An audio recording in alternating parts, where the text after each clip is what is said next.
Soul Vision, Solidify, Mr. Business. That's all over here. Fantastic. And we're going to get there. But for this group, I want them to know the beginning. Okay. First of all, what you need to know before we get started is I've always been selective about who I put in front of these young, aspiring, wonderful, phenomenal young people. And I only want them to hear from the best. And that's why you're here. I appreciate that. You are the best. Takes the best to know the best. I appreciate Well, I want to go all the way back. it. Okay. Tell them what kind of student you were. Let's start there. How far you want to go back? All the way. Okay. All right. Let's see. Kindergarten, I was kind of precocious. In fact, my mom shared a story that I wrote when I was 5 years old about the Easter Bunny. She still kept it. She sent it to me not too long ago, maybe about a year ago. So thank God for moms and caring adults in our lives. And I've always been that kind of kid who was curious. Were you a straight A student? Early on, till about the 8th grade, And then what happened? I got cool.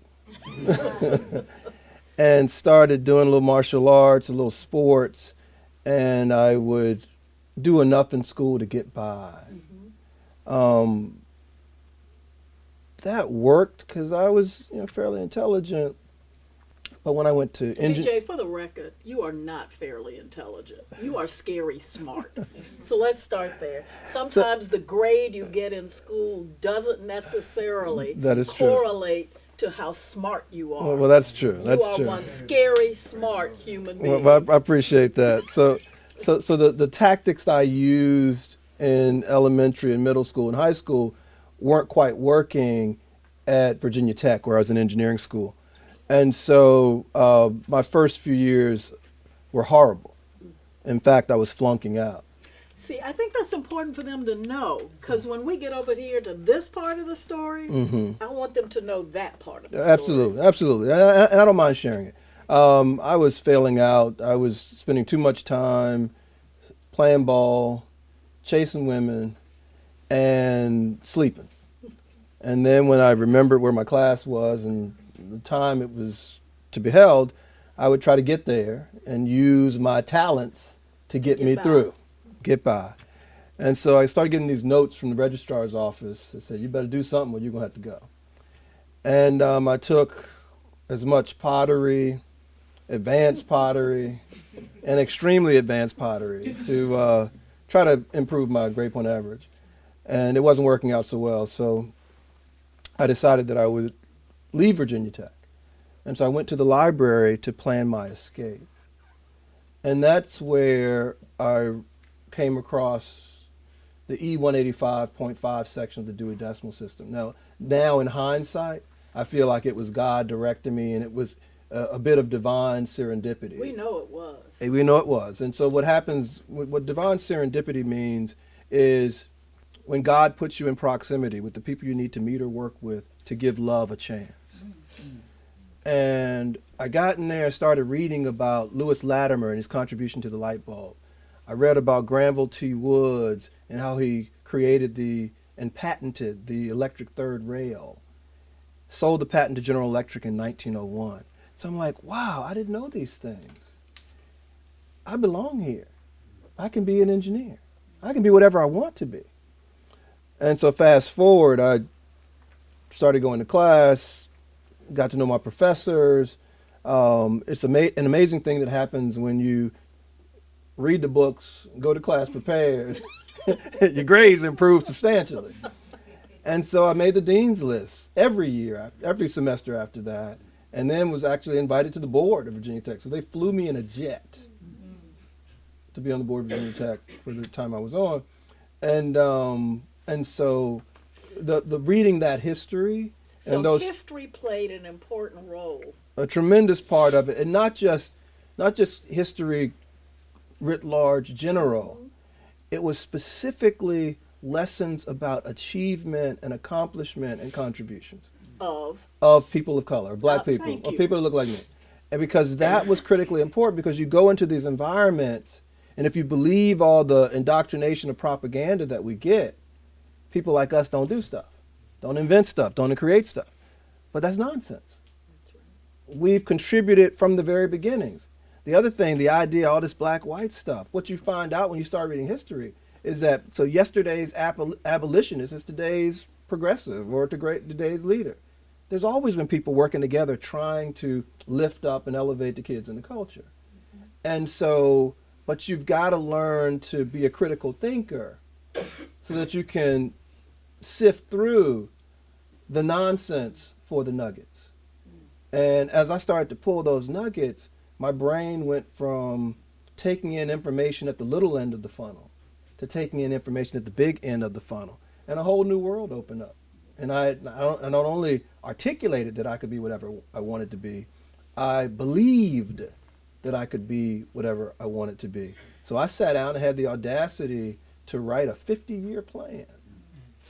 Say that again. I sat down and had the audacity to write a 50-year plan For my life when I was 22. And I looked at people I respected, people like Kay and Vernon Jordan and others, and saw what they did and wrote down my plan. And then as I got further along that plan, I added scaffolding for the things I was interested in, but I achieved all the things on that plan. For example, I wanted to retire by my 50th birthday because I had some other things I wanted to do. And so I retired at 49 years, 348 days. And then, so I tell people that I spent my first 50 years doing what I was trained to do.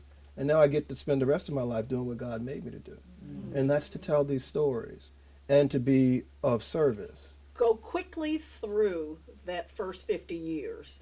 Mm-hmm. So you graduated and then you... Graduated and then I had a Sloan Fellowship that I competed for. It took me to the Harriman School where I competed for and won the scholarship, Harvard Kennedy School, a full ride at the new school plus a stipend. I bought my first car with a stipend for school, Sloan Fellowship. Thank you, Alfred P. Sloan. And then took a job at the National Urban League. Again, looking at the blueprint of the people that I respected, a lot of them worked in New York, worked at the Urban League, the NAACP, or other organizations, such as let me spend some time there. What I was getting was this network and connection to something that was, again, in service. And I went to law school at night. So we went from someone who almost flunked out of Virginia Tech to someone who became a scholar and took that and launched an incredible career. Sure. Did y'all take all of that down? You got it. Yeah. Okay. So then I went from the National Urban League, started to be heavily recruited, and America Online really wanted me to come to join them to bridge what was called at the time the digital divide, the gap between the haves and the have-nots with technology. I had become kind of the leader in the world on that. And so I decided to accept that opportunity. I had 3-4 other offers. But from that point to this, I've never really tried to get a job or needed to get one. They've always kind of come to me. I did AOL, then we did the Time Warner deal, so then we're flying back and forth from Virginia to New York in another jet. I don't know, jets are, I guess, a part of my life. We did work for the Department of Commerce for a little while, and after AOL, and then Verizon came and said, hey, we need somebody with a civil rights background, preferably engineering, and it'd be great if he had some policy or was a lawyer. I said, oh, you need me. So I worked for Verizon, and I was the head of strategy working in Washington, and we were spending about $25 billion to build a thing called Fios TV. So anybody that enjoys Fios now, we were there before it ever happened.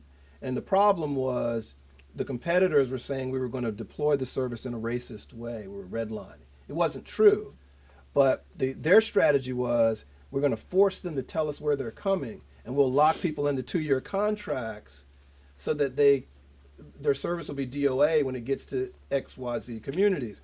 And so they needed somebody with civil rights background because they were going to the Congressional Black Caucus and the Hispanic Caucus and telling them that this company, this big company, Verizon, was going to be this unfair upstart in multi-service organization or cable. And so my first question to them was, are you redlining? Mm. And the answer was no. I was like, okay, let me see the books. I'm a trust but verify person. It's good to hear people talking about stuff, but you need to see the stuff. And so they showed me the books, and sure enough, we had all kinds of channels, all kinds of content. It was a wonderful thing. And so then I said, okay, I'm going to need a team. So I hired Donna Brazil, I hired Mickey Barta, I hired these wonderful women out of Florida. The woman was the first black female chairman of the Public Service Commission.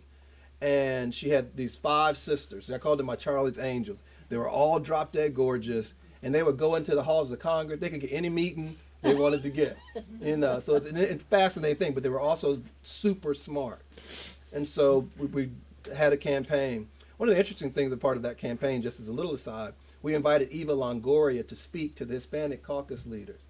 That was the first time I ever saw every Hispanic senator, every Hispanic congressperson show up. And they thought they were just going to see a pretty smile, a pretty face. She was actually the best speaker we had. She had substance. And I'm telling you, there's nothing more beautiful than a person with substance, And so I did the Verizon thing. We got FiOS approved. $25 billion is more money than all the auto manufacturers combined were spending building cars. We were doing that to upgrade our services. People thought we were crazy. But we were really about 5 years ahead of everyone. Then after we built it, now everybody's playing catch up. And what got you to Richmond? What got me to Richmond was after we were successful with the FiOS launch, they said, what do you want to do next? And I said, I want to be in the C-suite. I want to see what it's like to be in charge. Does everybody know what the C-suite is? Mm-hmm. You got it? Yeah, okay. So the CEO, the chief operating officer, the chief financial officer. So a person's usually either the top person or one level down, and you have meetings to decide the direction of an enterprise. And you usually have substantial budget authority. So in a company like Verizon, in my last job, I was responsible for about $5.5 billion worth of revenue. I said I wanted to be in the C-suite. So they said, okay, well, you're smart and everything. You have the training, because I had more training than all the other state presidents. But they said, well, we can't just give you $1 billion company. We got to test you somewhere. So they said, you can go to West Virginia or Delaware. And I said, well, I thought about Delaware. Delaware was close to the company headquarters. They already had FiOS. It was a lot of oversight. And so if you made a mistake or two, everybody would be micromanaging you. I didn't want that. I wanted to really go and see if I could do it myself. West Virginia was off the beaten path. They were in the black, so they were profitable. Delaware wasn't, so it's very important. So I said, all right, so if I make a few mistakes, I ain't going to mess up $400 million. And so I went there. It was like going back in time a little bit, but they embraced me. So I became the first black president they ever had in West Virginia. 94% of my customers were right, 94% of my share owners were right, and 94% of my team was right. And I was just one soul brother in there running things. And we were having a ball. Go ahead. Having a ball. And so we sold that as part of a $13.5 billion transaction a few years later.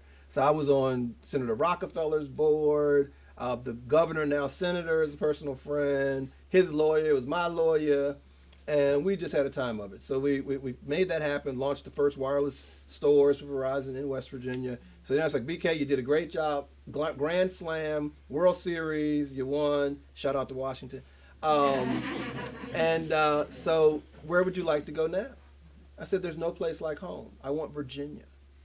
And Virginia was one of the capstones in the Verizon enterprise. Again, responsible for a little more than 5% of the revenues of $5-something billion. But you do the work, you get the opportunity. So I got to come home to Virginia, and I stayed there for the next 5 or 6 years before I retired. And just so you know, I got the word that this incredible young man was coming to Virginia.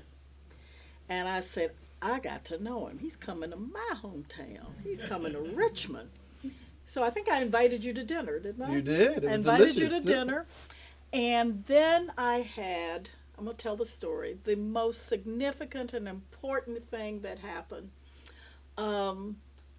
somehow, and I'm not going to get you to tell the story because it is a beautiful story, but you'll have to hear it later, about how he met what I will describe as the love of your life, Jackie, who I knew as a young student right out of law school, and I had been asked to have dinner with her to help convince her to come to Richmond and join the law firm where she is now. And she is an incredible woman. I love her, and just was so excited to see that smile on her face when that relationship developed. And it just warms my heart to see that love and that relationship. And so that's the best thing that happened to you in Richmond. Had nothing to do with You're absolutely right. And watching that relationship develop and being a part of the wedding and just is so exciting. Excellent. So I've been doing Excellent. this tutoring and mentoring and love for young people for a long time. Jackie, how many years ago was that? That dinner took place in 1984. Wow. So she's been a part of my life and someone that I have watched and loved and mentored all that time. So thank you for being here, both of you. Love you to death. Let me explain a few things to you about BK. First of all, he's the only person I know that I could actually call at 4:30 or 5 in the morning, and he's probably up.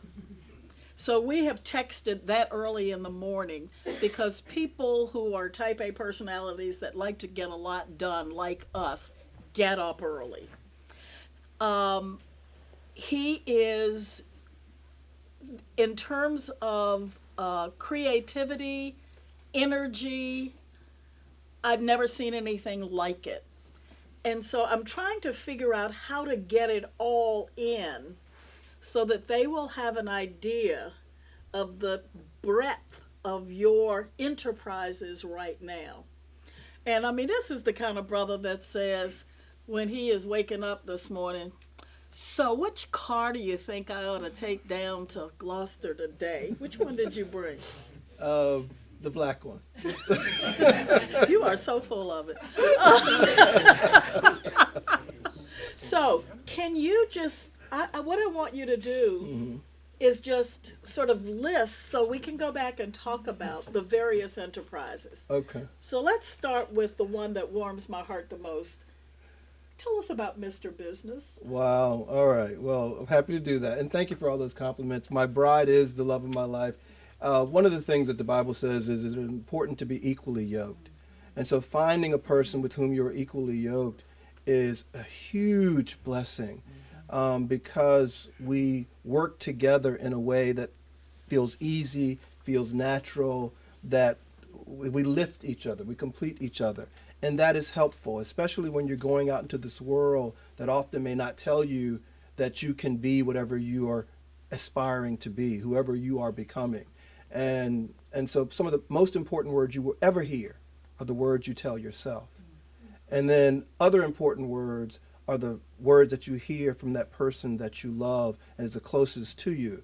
Of course, what you hear from God is critically important. And another story, actually, I'm writing a book about it. It's called Turn Left. It starts, turn left. It was the second time I heard the voice of God and the first time I listened, and my life has never been the same. So that's a book about her and I that it'll come out next year. I know that story. So that's one of the enterprises. But so Mr. Business, when we were You Yeah. said something really important just then, and I don't want it to go unnoticed. I think that this generation perhaps has not fully grasped what a love relationship and an intact, wonderful marriage can be. And you just paid tribute to that. And I like to tell them that when they say, why get married? And marriage is a hassle. I actually had a young person say to me, I can do this on my own. I don't need a partner. I don't need anybody. And I said, I cannot imagine. I've been married now for 48 years. Every morning, I get to wake up next to my best friend. I mean, why miss that? Yeah. Yeah. Hey, Pat. How you doing, girl? Oh, so I wouldn't want you to miss that. That's one of my Hampton buddies' friends. She didn't go to Hampton, but we claim her anyway. That's right. That's right. I wanted to put you back at. You started out at Fisk, didn't you? No, I started in You were there the whole time. Virginia, Cleveland. Okay. Raised together. Okay. 1971. Stop. All You didn't right, have all to do all that. 71. So marriage, it's important. I'm glad you stuck that in, Well- Mr. Business. Well, thank you for sharing that. Critically, I mean, marriage is one of the most important things you can do for yourself. And a lot of people miss that. In fact, the Bible says exactly those words. Marriage is one of the most important things you can do for yourself. And it says one of the most important things a man can do for himself. But I'm updating it a little bit. But Mr. Business, someone said, well, hey, Beaker, you're having all this success. Your childhood must have been crazy. You know, you should write about it. And I thought about it, and me and the team, and by the way, Monty Ross, Keon Martin, Nick Powell, Sanders Evans, they're here today with me. They're, with the other part of Soulidifly Productions is here, and I'll brag on them in a moment. But the team said, well, let's do something, because we realize if you want to touch the future, you touch young people, and they're not terribly contaminated with the indoctrination of propaganda that those of us who've been in the country longer may be contaminated with. And so let's tell stories that show kids in different color skin winning. And so these books are about my life, early life. Okay, you were Mr. Business. Well, yeah. It's not a made-up character. It's not a made-up character. That's no. you. That's me, yeah. No, you're absolutely right. As a matter of fact, I have a picture with that get-up on. I have seen You've it. seen the picture. And so the first book was on the first day of school. I had on plaid pants, a hat with flaps, glasses, and a briefcase. And I got chased home from school. I probably should have been As chased. well you should. Well, there you go.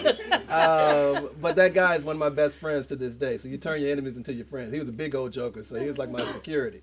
But I ran home to my dog, Rusty. And then I got to Rusty, and Rusty saw somebody was after me. Rusty, and Grimes stopped and said his name's Grimes. And I didn't change his name in the book because I just was messing with him. I changed everybody else's name. I didn't change his name. He's Grimes. And Rusty, he stopped. And I said, come on, get me now. Come on over here, get me now. And then he laughed. He said, okay, all right, we got school tomorrow too. And I said, and Rusty will be here waiting. And so the books have that tone. They're fun. There's a journal entry at the end. We're actually getting ready to drop a cartoon. So Sony Animation's interested. Fox is interested. Nickelodeon's interested. So we're excited. Oh. You know, the next book will drop before the end of the month. That one's called The Cow. And it's about me coming home from school one day, having learned that I was one of God's little lambs. And so I'm telling my grandparents. And then my granddad says, oh, baby, well, you one of God's little lambs. What am I? And I looked at him. I said, well, you one of his cows. And he got upset by that. And so he was going to kind of get after me. And my grandma said, hold on. You asked him. And you sure don't look like a lamb. So it's a fun little story. And then the last one is called Represent. And I became an athlete. Like I said, did martial arts, did basketball. And so for Represent, there was a assembly. And all the students were in who did pretty good in school. And then you're going to get a gold tassel were the best students. Well, I didn't get a gold tassel. And so the kids outside were some of the ball players. And they're like, man, why come you ain't go on stage and get your gold tassel? And I was like, oh, no, that's for squares. I'm one of y'all. Because I was trying to identify with them.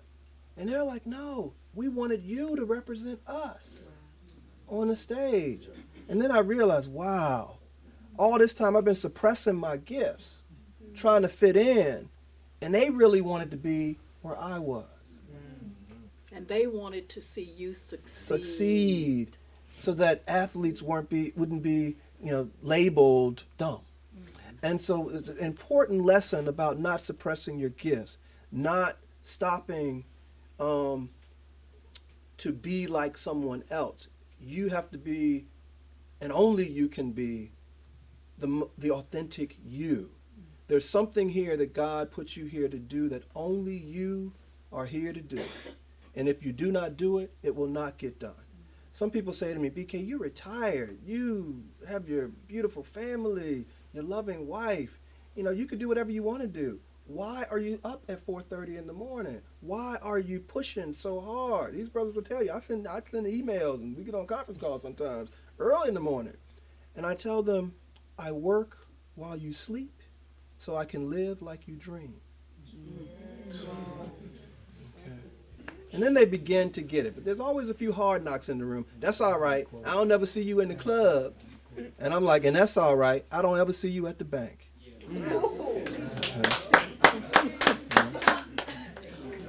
As we say in my Black Baptist church, well. You know, there's another little lesson in the story that you told that I've experienced. Sometimes with my work, I travel to resorts and all of these wonderful venues, and you know, the servers and the help sometimes are minorities. Mm-hmm. And I wonder how they look at me, and you know, then they slip me an extra serving. Extra some. Oh, you're gonna get fat. And then they say, they come over and whisper, we are so proud of you. Yeah. And you know, I think that's important for us to understand that they want to see us succeed. And if we are the ones who are doing the serving, we should be proud of the ones that's up there ahead. Mm-hmm. That's why I'm so proud of you. Well, I Because appreciate you're like up there. I'm going to be you one day. Oh, yeah, well, I'm trying to be like you. So, Mr. Business, that's one thing. That's one thing. So, let's talk about movies. okay. So, Soulidifly Productions, we formed in 2017. This may sound crazy, and I always give credit and salute to the ancestors. So, a lot of people have heard of Oscar Michaud. Oscar Michaud did about a little more than 44 films, founded the Lincoln Film Company in 1916, considered the godfather of black cinema. Actually, there was a film company before that called the Frederick Douglass Film Company, formed in 1915, right after Birth of a Nation came out. And there was a doctor out of New Jersey, and he said, I can't let this image be the image that they see of my people. And so his first film was Black Lawyer Wins His Case.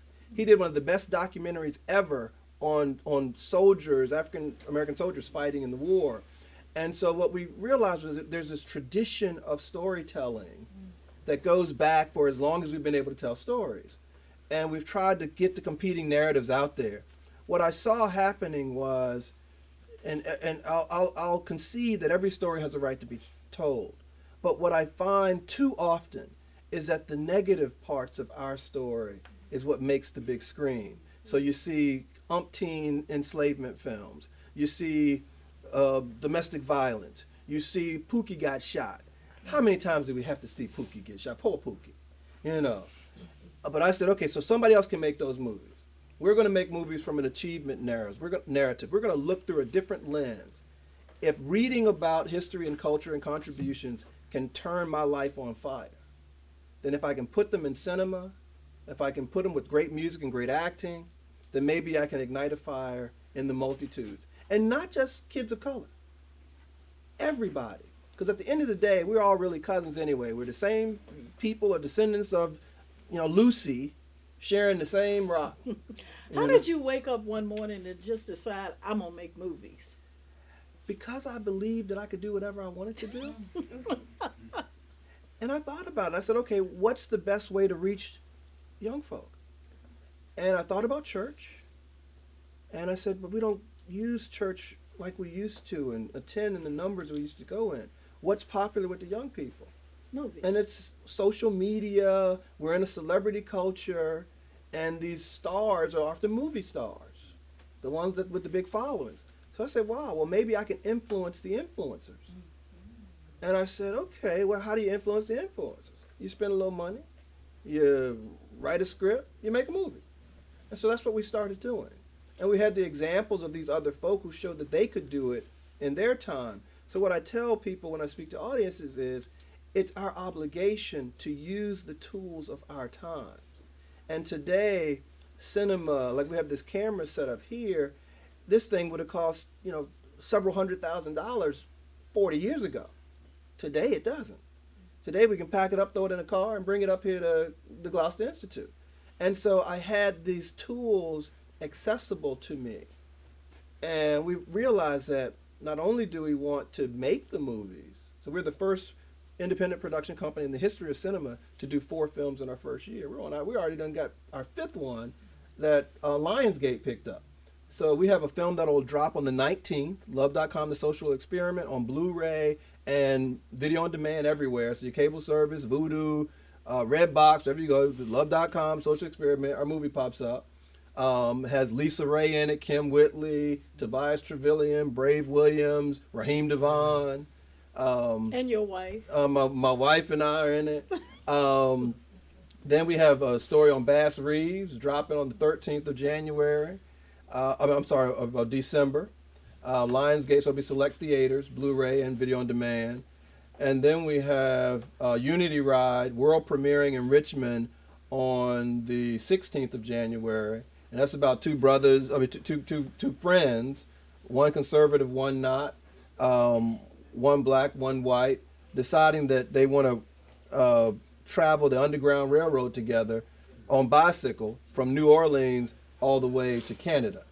And they become the best of friends. And so we got behind that project. Monty was the cinematographer on that. And then on just going through the enterprises. And then in February we will launch soulvision.tv with Tim Reed, who's the vice chairman. Positive Human Stories. We will have several hundred hours of television programming, shorts, movies, documentaries, but telling our story in a different way. And then in March, we'll launch a company called Pre-Show. And I know about you. It'll be the first time in the country that anyone who's a member can go to the movies for free. Theater and IMAX. Free. So what you do is you pull out your phone and you watch and you pick the movie you want to see, and you click on whatever movie's out, click on it, and the associated pre-show will show up. You watch the pre-show on your phone, your computer, or your tablet. Once you finish watching the pre-show, it's about 15 to 20 minutes. It's advertising. Then your virtual credit card, MasterCard's our partner. Virtual credit card loads. You go to the movies. You watch a movie. It's beautiful. It's elegant. Would you watch 15 to 20 minutes of advertising to be able to go to a free movie? Yeah. I bet you would. You're going to make this man rich. Right. Well, you know what? The crazy thing is, so those are some of the things on the creative side. We also have a magazine. Nick's the editor of the magazine. We do one issue a month. You've been in the magazine. Yes. Thank you very much. The last issue of the magazine had the co-founder of Netflix on the cover. And Queen Latifah. We've had Quincy Jones in the magazine, Stevie Wonder, Vivica Fox, you name it, they show up in the magazine at some point. If they wanted to see the magazine, how could they? Soulvisionmagazine.com. It's totally free. You put your email in, we'll send it to you every month, or you can go to the website and pull it up. We encourage you to put your email in and share it with your friends, because we do want people to see it and enjoy it. Every now and then we'll have videos in it. So it's an online magazine, so we don't have to worry about printing and that sort of thing. But in addition to the creative stuff, my augmented reality company just raised 350% of its goal. Air Force has become a client, the Navy, Siemens. Describe your augmented reality. So you've heard of visions. VR, virtual reality, where you have on the goggles and you look through and you go to different universes or whatever. Augmented reality is like 5 times advanced, where you keep your real world point of view and you overlay digital information, the duct system, the electrical system, you can talk to it. And so we do very high-end spatial recognition, one-to-one correlations for big companies in the military. And what that allows them to do is to increase productivity by orders of magnitude, 80, 90%, and decrease errors by almost 100%. And so it's an efficiency play, and people are getting into it because you can literally, if you want to teach people how to fix a jet engine, my team can come in, sit down, put the jet engine in the middle of this room. Now it's as big as this, this room, but we can make it small, make it big, take it apart, walk around it, look at it, and it's a different level of instruction. And so here's how human beings work. You retain about 10% of what you see, 10% of what you hear, 50% 50% of what you see and hear, and 80% of what you see, hear, and do. So that's the advantage of interactivity. So what the reason augmented reality will become part of the way of the world and training is because you have this interactive experience, and so the learning sticks. That's why doing the work is so important. If you just read about stuff, that's one thing. If you engage in it, then you begin to own the knowledge and you begin to add to it because, it said, the book said do it this way, but when I tried it, this worked out a little better if you twisted this thing. And so when you learn to do that, that's the interactive advantage. So we got the AR firm. One more thing. We got the augmented reality company, so that's off and running. The new investors are probably going to try to sell that one for about $200 million. And I own a substantial piece of it, my wife and I.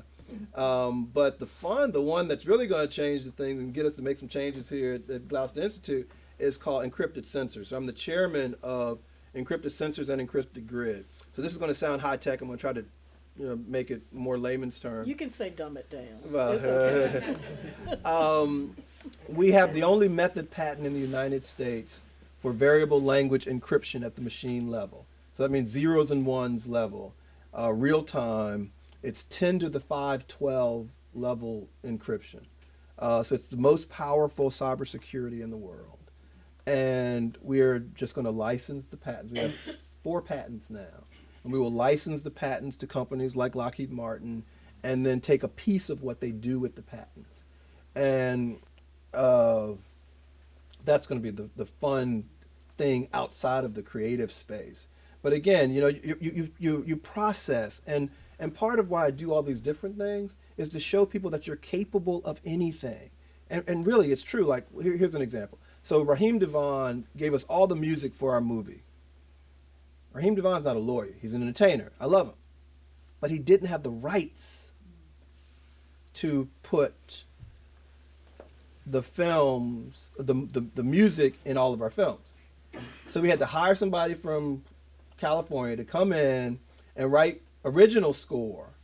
Then I have to get a license. And we needed songs. So I woke up in the middle of the night one night, and Jackie knows, 2 o'clock in the morning, I'm writing songs. And then one of the songs I had to sing is on the soundtrack. It's about her, so it's motivated. That's that thing about having partners. Go ahead, do it Want me now. singing? Yeah, do it. Will you lean on me? Baby, can I lean on you? Will you tell me what you need? Can I talk to you? Baby, will you talk to me? Will you tell me what you're going through? We've seen Mr. Business. We've seen an online magazine. We've seen record-breaking 4 movies in a year. We've seen augmented reality. And we've seen that one that's so deep and complicated, I don't even know what Cybersecurity. Yeah, okay, let's just go with cybersecurity. And then he can sing. What are we going to do with you? For you, whatever you like. Aren't you something? Because you have to pay it back. I mean, have y'all seen Harriet yet? Yes, Lord Jesus. Okay, see that movie. You owe it to yourself to see that movie. Here's one of the things, and why I love that we have a biopic about Bass Reeves. Bass Reeves was the first black sheriff west of the Mississippi or Mason-Dixon line. And the 3,000 arrests, 14 self-defense kills. He never shot first, but if you shot at Bass, you was good as gone. The record for the movie, the show The Lone Ranger was actually built off of Bass Reeves' record. And so we had the world premiere in Muskogee, because that's where a lot of he took a lot of his prisoners. But in Harriet, so Jackie and I are kind of the unofficial godparents of the movie. Deborah Martin Chase, who's executive producer, lived in our building, and we helped to set that up. They filmed on one of her law partners' farms, some of the movie. We made sure that she had what she needed in Virginia. Did you know one of my godchildren was in the movie? I didn't know, but I'm not Yeah. surprised. Yeah. But one of the coldest lines in Harriet. So Harriet, she does she escapes, she gets to freedom. So that's from Maryland to Philadelphia, 100 miles. She goes back to get more folks. Her husband initially, that didn't quite work out. She brings more. never losing anybody, never losing anybody. So she becomes a conductor on the Underground Railroad. 13 trips. 13 trips that we know of. You know, now understand, no iPhone, no Google Maps, no compass, and barely a candle. So when you start to think about that, what kind of faith was she connected to where no weapon formed against her would prosper? Amen. When you start reaching this, you say, how do I do these things? A big part of it is my faith. A big part of it is taking the work from school and learning and applying a belief system that says the universe is friendly, that God is good, and what needs to happen will happen. Each of us can turn our dreams and ideas into their tangible equivalents, but you have to have the faith, be willing to do the work, and expect the outcome. So now back to Harriet. So Harriet was in the meeting with the other conductors of the Underground Railroad, and the Fugitive Slave Acts had just passed. And the Fugitive Slave Acts allowed Southern slave owners to come into free states, northern territories, to retrieve their property and also to punish the people who were helping the fugitive slaves. So they're in the meeting and they're talking, we have to change our tactics, we can't go back, we're putting ourselves at risk. And here's what Harriet said. Wait a minute, what are y'all talking about? See, y'all done got soft. Some of you grew up free. Some of you forgot what it was like or never knew what it was like, that monster called slavery. But I know. I got the scars on my back. I saw girls before their first blood being taken by scavengers. I saw men being hanged in front of their family for doing nothing other than looking at somebody and they took it the wrong way. So I know this monster called slavery is a beast. And now you want to tell me not to go get my people because it's far? Because see, the trip now had to go from wherever, Maryland, Virginia, all the way to Canada, which was like 500 miles. So it was further. And they were saying, let's change the whole game because we got to go further. And Harriet said, no, you do what you're going to do. And I'm going to do what I'm going to do. And I'm going to keep fighting this fight. And it's the kind of commitment that makes her almost peerless in terms of heroes in our human story. As you do your work, commit to it. I'm gonna tell a joke, but I'm gonna make a point. Everybody eats breakfast, some kind of breakfast right now. If you're a vegetarian, forgive me for this. But what's the difference between the chicken and a pig as to breakfast? Okay, the brother said it right there, commitment. And I'm going to explain what he means. The chicken, you get his egg, her egg. So they make a contribution to breakfast. But if you're eating that bacon or that ham, the pig has given its life. That is a commitment, sacrifice. What I'm saying to you is don't go be a bacon, you know. What I'm saying to you is make a commitment to who you are becoming.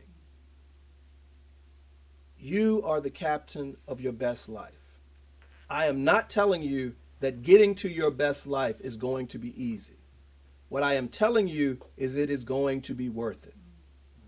I get up mornings and I smile when I look over at my beautiful wife. I get up and when I go to pick which car I'm going to drive, I smile. How many do you have now? 6 or 7, I guess. You know. If you don't count the one I just bought. but it's a wonderful life. And when you work hard, I believe you should treat yourself well. It's important to do that. The other reason it's important to do that is because when we're standing in front of these young people and we're competing with the rappers and all these other folk who coming up flossing and balling. If I come in raggedy and say, do your best life, go to school and all that, they're going to say, man, get out of here with that. You know, matter of fact, Lou Gossett told me that one time. He taught me that lesson. He said, BK, I was speaking at a school. Here's what you got to compete with. I was speaking at a school. And I went in and told the kids, you say no to drugs and all this and that. And this one kid came up to me. His name was Mouse, little short guy. And he pulled out a wad of money. He said, Lou, I like what you're saying, bro. But this right here is about $10,000. I got a Mercedes-Benz out in the parking lot. I'm 17. When you can replace that, I'll talk to you. And Lou was like, well, you're hurting your community. Okay. Put his money back in his pocket and went on. So what I realized was, okay, these young people, again, celebrity culture, they're paying attention to this stuff.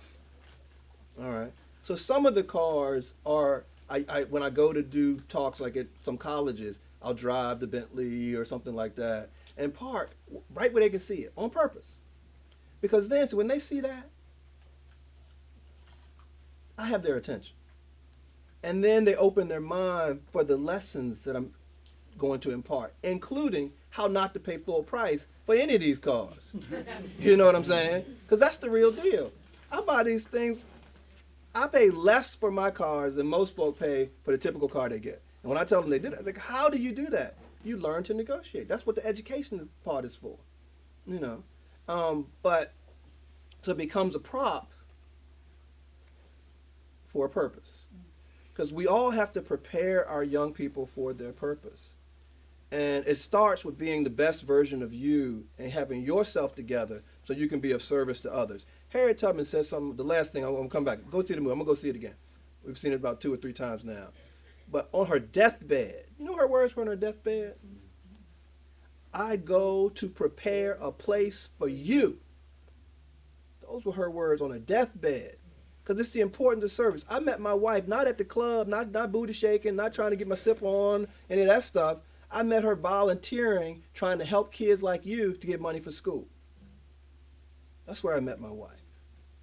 Okay? The oldest thing in this room is a coin I keep in my pocket to remember why I'm here and how I got here and who sacrificed for me. I don't show everybody this. I'm going to show y'all. This right here is a very rare abolitionist token. On one side, it says, may slavery end in the world. On the other side, it says, am I not a man, your brother? So when it's from this one's from 1786. When the enslaved folk made it to different stops on the Underground Railroad, they would be given one of these at times because as it got more treacherous, they needed a way to show that they were who they say they were and not a spy or not an enemy. And so if you had one of these, it's a brother kneeling on one side with broken chains and his hands shaking on the other side. So you knew that, okay, you're supposed to be here. You didn't have to say a word. You just hand off the token. And then the person would hide you away. And so I keep that because it's important to remember that there's so many people. This woman right here, she won't tell you everything that she's done. And I'm not going to try to recount it here. But she's worked with many presidents. She's always tried to stand in the gap to protect us, to help us to find a way forward. And so, and Kay can probably point to people that helped her. My wife can point to people that helped her. My wife is the first black female law partner in a major law firm in Virginia. Her father, the late William T. Stone, was the first black judge in Virginia. I was the first black president of Verizon. There's a lot of history in this room. I'm sure if we went around, there's people who've made contributions who are making contributions. You will get your opportunity to make contributions. Do it well. Do the work. I promise you, it'll be worth it. And now you know why I invited him to come. It's always an inspiration. I always leave feeling encouraged, motivated, refreshed, and ready to fight on. I can't thank you and your bride enough. Love you both. Love you too. And so glad you're here. And it is just warms my heart to be able to share the best gift I have with the kids that I love. So thank you very much. Thank you.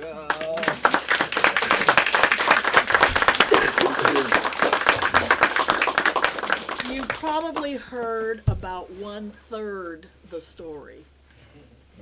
and 1/3 the inspiration. There's so much more.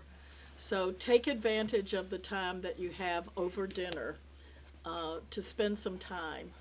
And remember what I told you, every interaction you have, every person I put in front of you is a potential job interview, a potential reference later in life, and there's always something to learn from the people who are here. And who knows, you could end up in his next movie. Thank you, VK. Thank you so much. you. Appreciate you. Appreciate you. Thanks, everybody. Just saying all the things that, all the gems that you had to say, you really inspired me. Everything that happened to do. So Keep doing it. I appreciate hearing that. Appreciate hearing that. Y'all doing good? All right. We'll be able to talk some more. I'm gonna rap with you. Okay. Okay. Sure. Definitely. Okay. Thank you. It was a pleasure. So if you sit here in this room right now, thinking you've achieved all of your dreams, you are not dreaming big enough. The question for your generation is not what are you doing for yourselves. It's what are we doing with and for each other. That is what is going to take us to the next level. All right? Personally, when I first read his bio, I was a little thrown off by he had his own magazine and he told me he'd do movies. So when I actually heard him speak about it and elaborate more, he pulled me in, he drew my attention, and all of his accomplishments are immaculate. Everything that he's done so far is a true definition of striving to be the greatest. And I feel like he has a lot to teach, and when he gives back, he shows love. So from after reading just some of his story and like hearing his story was just so inspirational how he kind of failed. And I think that's like such an important lesson in life that we're going to fail more often than we're going to succeed. And so it's just what to do with that failure, and that's definitely what I learned from him. So yeah, what about you, CC? I think so. Just being able to like just listen to BK was amazing, to be in that presence. The biggest question I had before he even came into the room was what failure led to the trajectory of your life, and what are the lessons that you learned to help you become where you are. And this is biggest thing is like you can be whatever you want to be, and I feel like society kind of shapes us to be like you can be this or you can be that, but BK has proven that you can do whatever you want to do as long as you put in the work to do that. And just the importance of building a community along with that. He didn't do it alone, and he brought people with him. Yeah. So. Hence to the reason why we're here at the Gloucester Institute to build that community so that we can build a network of people that will be working alongside of us for hopefully the rest of our professional careers and even in our personal lives. So Absolutely. yeah, for sure.